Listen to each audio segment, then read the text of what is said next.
Welcome to the Deep Dive.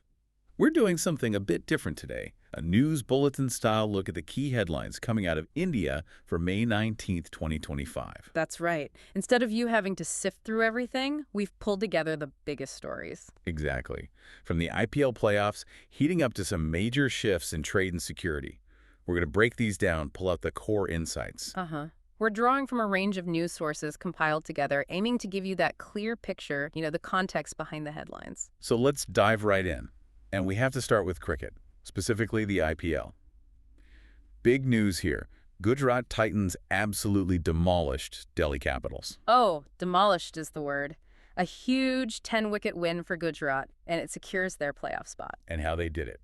Sai Sudarshan with an unbeaten 108 off just 61 balls. And Shubman Gill at the other end, 93 not out off 53. Just an incredible, record-breaking opening stand. They were chasing 109, which isn't a small target. Not at all. But they made it look easy. Got there in 19 overs, a whole over left. Clinical. It's almost unfair to the other side, because Delhi's Lokesh Rahul actually had a fantastic game himself. He really did. An unbeaten century for him, too. 112 off 65 balls. 14 fours, 4 sixes. I mean, brilliant batting. And he had that decent partnership with Abhishek Parel, who got 30. Added 90 runs together. Yeah, but beyond them, well, not much else. Exar Patel got 25. Tristan Stubbs chipped in a bit at the end. But it wasn't enough firepower overall, and their bowlers just had no answer for Sudarshan and Gill. Absolutely none. So this win puts Gujarat firmly at the top of the table. 18 points now from 12 games. And the ripple effect is huge, right? Because Gujarat won. Exactly.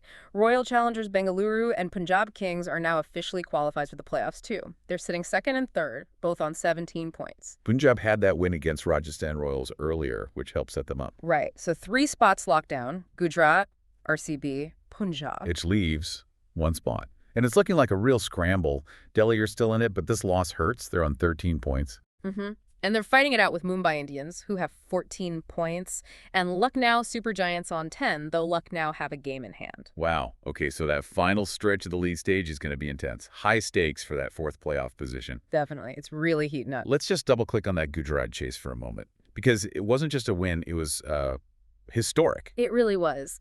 Chasing down nearly 200 without losing a single wicket. And with an over to spare. Bravel. Well, that's a statement. And Sudarshan and Gill, they're now the top run scorers in the tournament. Yep, leading the pack. And that partnership, it's a new record for the highest unbeaten opening stand in a successful 10-wicket chase in IPL history. Just phenomenal hitting. 15 fours and 11 sixes between them. They just dismantled the Delhi attack. Total control. And like we said, it takes nothing away from KL Rahul's innings for Delhi, which was superb. Absolutely. A century is always special. And Parel, Patel, Stubbs showed glimpses. But yeah, on the night, Sudarshan and Gill were just on another level, unstoppable. So Gujarat sits pretty at the top, playoff secured. Delhi. Well, they're still 5th, still technically in the hunt with 2 games left, but they'll be feeling the pressure. Oh, massively.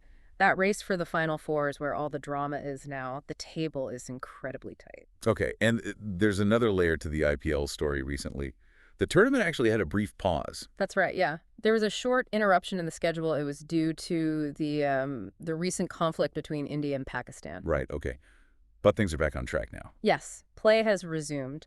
We had one match washed out by weather shortly after the pause, but these games we're discussing were the first fully completed ones since the resumption. And what a return to action, with Gujarat, Punjab, and RCB all locking in their playoff spot. Exactly. Gujarat's big win over Delhi at the Feroz Shah Kotla, as we've covered, was key, chasing 200 down so easily. Sudarshan and Gill, again, just outstanding. Consistency is the word. They've been brilliant all season. Sudarshan's 108 not out, Gill's 93 not out, made a big target look small. And we mentioned Punjab's win over Rajasthan secured their place. Right, and RCB qualified directly because of Gujarat beating Delhi, so those 3 are through. And poor KL Rahul for Delhi, that magnificent 112, supported by Parel and Patel, but bowlers just couldn't defend it. No, they were completely outplayed by the Gujarat openers. It happens sometimes in T20. Interestingly, Shubman Gill apparently made a comment after the match, sort of emphasizing his focus is just on batting, despite being captain. Well, whatever his focus is, it's working. For him and for Sudarshan,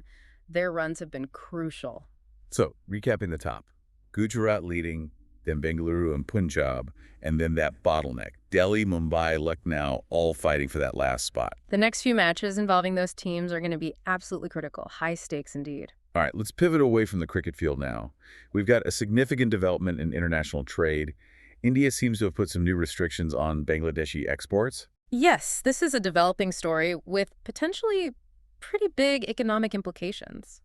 Reports suggest India has imposed new port restrictions affecting key exports from Bangladesh. Which exports specifically? We're hearing primarily ready-made garments, which is huge for Bangladesh, and also processed food items. And the concern is? Well, Bangladeshi exporters are worried. They're talking about potential delays, higher costs, general trade disruptions. Some are framing these as, non-tariff barriers. Has the Indian government commented?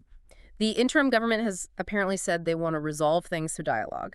But trade experts are already warning about the negative impact this could have, especially on Bangladesh's garment sector competitiveness. That's a massive industry for them. Absolutely. It's the backbone of their export economy. And has Bangladesh received official word?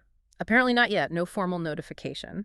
But their commerce advisor, S.K. Bashir Uddin, expressed hope for, continued smooth trade, highlighting the mutual benefits for both countries. But are there already issues on the ground? There are reports. Yes. 17 trucks carrying food products are apparently stuck at the Burmari border. So it seems the impact is already being felt in some areas. Right. And garment exporters are worried too. Yes. A former director of the BGMEA, that's the Garment Exporters Association, raised concerns about longer transit times, higher costs, potentially reducing exports, especially with global trade being challenging anyway. So Bangladesh is assessing the potential damage. What exactly is India doing? Restricting land routes? It seems like it, restricting certain imports via land, and specifically saying garment imports can only come through Nhava Sheva port near Mumbai and Kolkata port. But not everything is restricted. No, there are exclusions mentioned. Fish, edible oil, LPG, crushed stones seem to be exempt. Okay. But other goods are affected at land customs stations in the Northeast and West Bengal. That's the report, yeah. Stations in Assam, Meghalaya, Tripura, Mizoram, parts of West Bengal. It could definitely impact regional trade flows. This sounds like something we need to keep an eye on. The full impact might take time to become clear. Definitely. It highlights just how sensitive these trade relationships can be and how policy changes can ripple outwards. Okay, next up, a headline that touches on academia, social media, and the law. Professor Ali Khan Mahmoodabad from Ashoka University has been arrested. Yes, this has generated quite a bit of buzz. The arrest stems from comments he made on social media. What were the comments allegedly about? Reports say they were seen as disparaging towards women officers and also potentially promoting communal disharmony. Specifically? He apparently critiqued the way women were presented in some military briefings, questioning the optics, whether it was, genuine inclusion or just symbolic. And that led to legal action? 2 FIRs, yes. First information reports. One filed by the Haryana State Commission for Women, citing public mischief and insulting the modesty of a woman. And the second? That one came from a leader of the BJP Yuva Morcha, alleging promotion of enmity between groups and acting against national unity. What has the professor said in his defense? He's claimed his comments were misunderstood, that he was actually trying to highlight India's diversity. But obviously, the authorities took a different view. And the reaction has been strong. Very strong, especially from opposition parties. Leaders from the TMC, RJD, AIMUM have condemned the arrest, calling it disproportionate, a threat to academic freedom. What about the university, Ashoka? They've distanced themselves from his statements, as universities often do in these situations, but said they'll cooperate with the authorities. Other political reactions? Yes, leaders from the Samajwadi Party and AIM also strongly criticized the arrest, framing it as an attack on free speech. It's worth noting the context mentioned in some reports that his original post might have also referenced things like mob lynchings and religious violence. His supporters argue the arrest is politically motivated. So this really puts the spotlight on free speech debates in India, doesn't it? And the autonomy of academic institutions. Absolutely. It's become a focal point for that larger discussion about where the lines are drawn, between expressing critical views and facing legal consequences. A complex and sensitive issue. Now, moving to international finance and regional tensions, the IMF has issued a warning to Pakistan. A warning? About what? Essentially, that escalating tensions with India could seriously jeopardize Pakistan's economic reform plans. This comes just after the IMF approved more funding for Pakistan, right? Yeah. Despite India objecting. Exactly.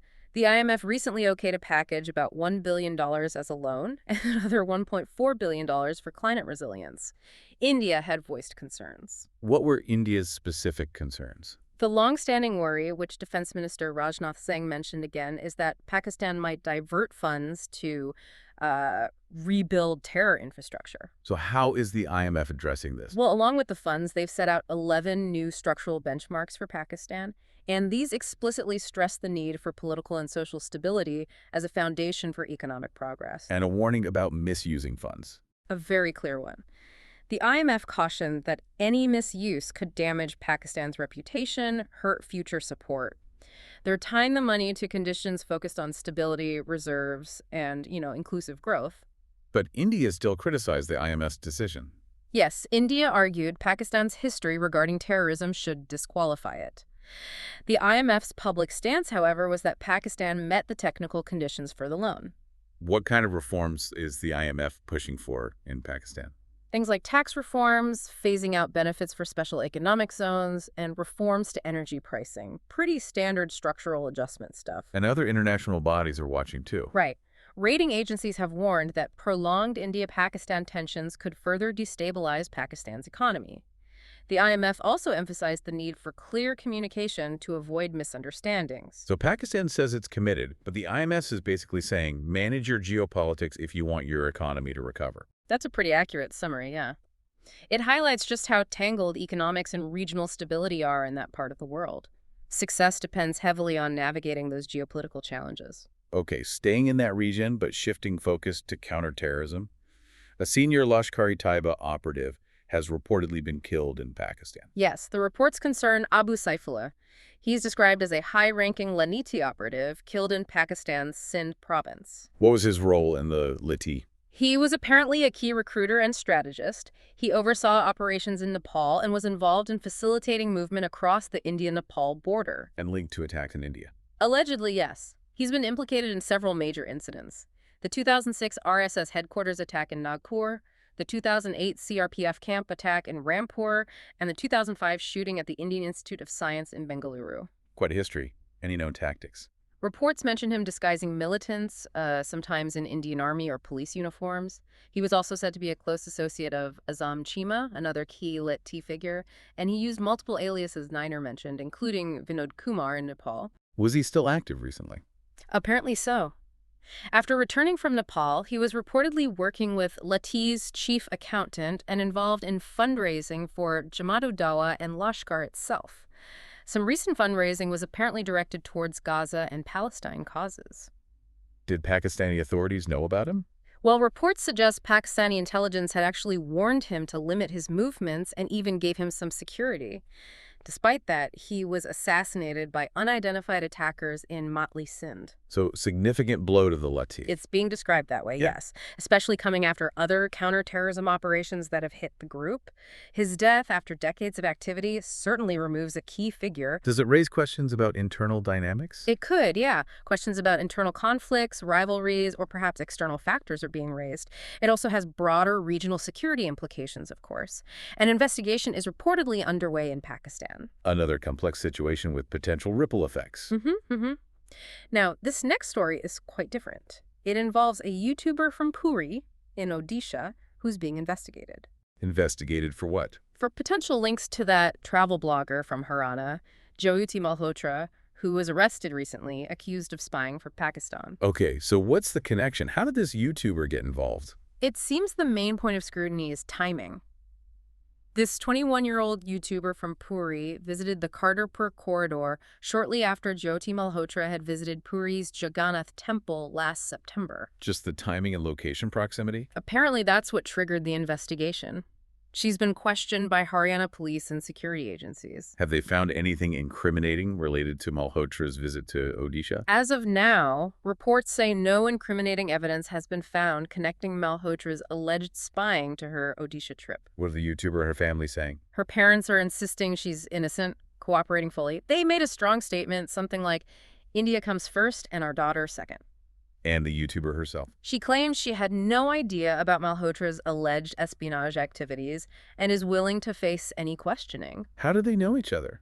Investigators are looking into their online friendship. It apparently started about 8 months ago, based on a shared interest in travel vlogging. And her Kartapur trip. She maintains she traveled there with another friend and had all the official permissions needed for the visit. So this case is really highlighting the complexities of online interactions now, isn't it? Definitely. Online friendships, travel blogging, and how they can unexpectedly intersect with serious national security concerns. It's sparked a lot of discussion. And the key point for now is That the investigation is ongoing, the family hoax shall be cleared, but importantly, no direct link between her and the alleged espionage has been established yet. okay, let's shift back to domestic politics. A significant move within the Bahujan Samaj Party, the BSP. Mayawati has reinstated her nephew, Akash Anand. Yes, this is quite a notable development. Akash Anand is back in a major leadership role, specifically as the chief national coordinator of the BSP. And this comes pretty soon after he was actually expelled, wasn't he? It does, yeah. Just over a month since he returned to the party fold. He was expelled back in March, quite suddenly. His reinstatement was announced at an all-India party meeting in Delhi. How has he responded? Reports say he expressed gratitude to Mayawati and pledged his loyalty to the party's mission. So, Chief National Coordinator, are there other national coordinators? Yes, there are 3 others, Ramji Gautam, Randir Benawal, and Raja Ram. But elevating Akash Anand to chief coordinator looks like, well, maybe a move towards some decentralization, but keeping key control within the family. What was his previous trajectory in the party? It seems a bit up and down. It has been. He became a national coordinator back in May 2019, initially sharing the role with Ramji Gautam.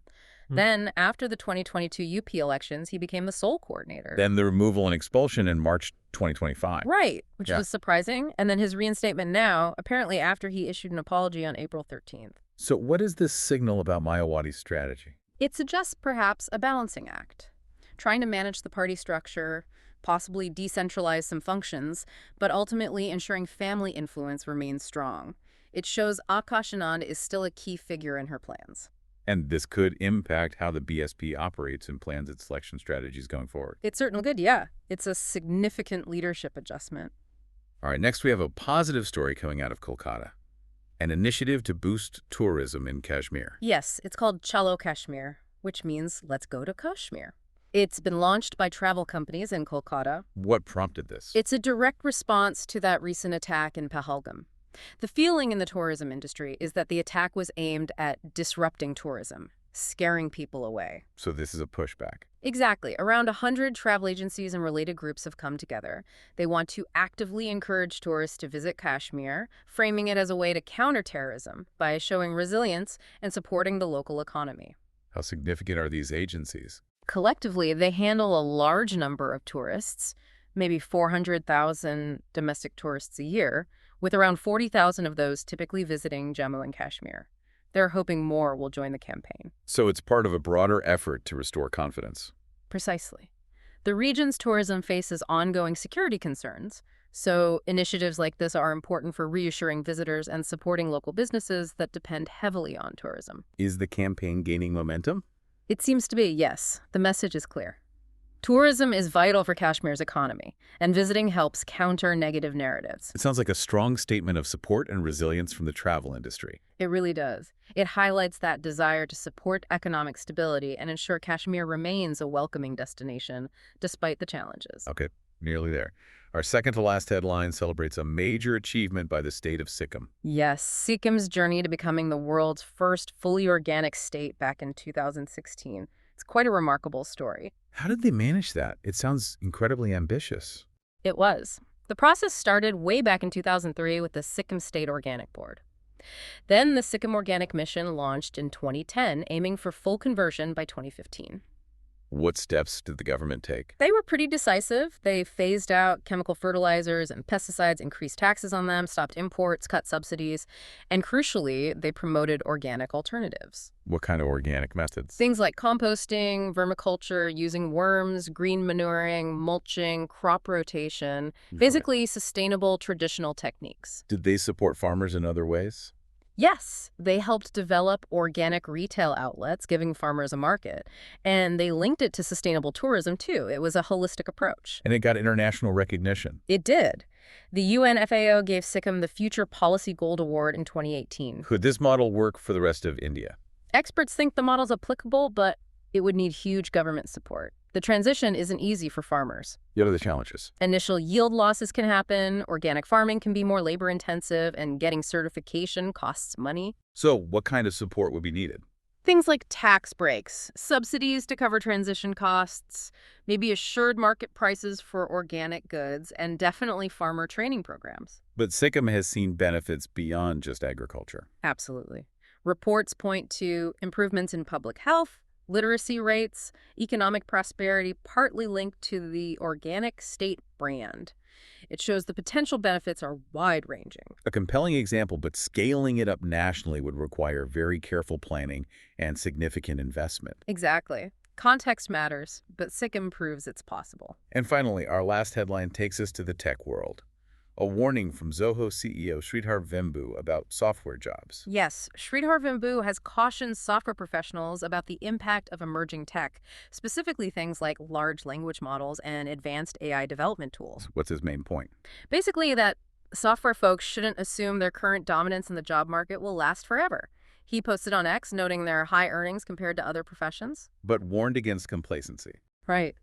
He quoted Andy Grove, "Only the paranoid survive," specifically referencing concerns that generative AI could automate a lot of routine coding tasks. This isn't the first time he's talked about AI's impact, is it? No, he's raised concerns before about AI and employment, often advocating for humility and adaptability in the tech field.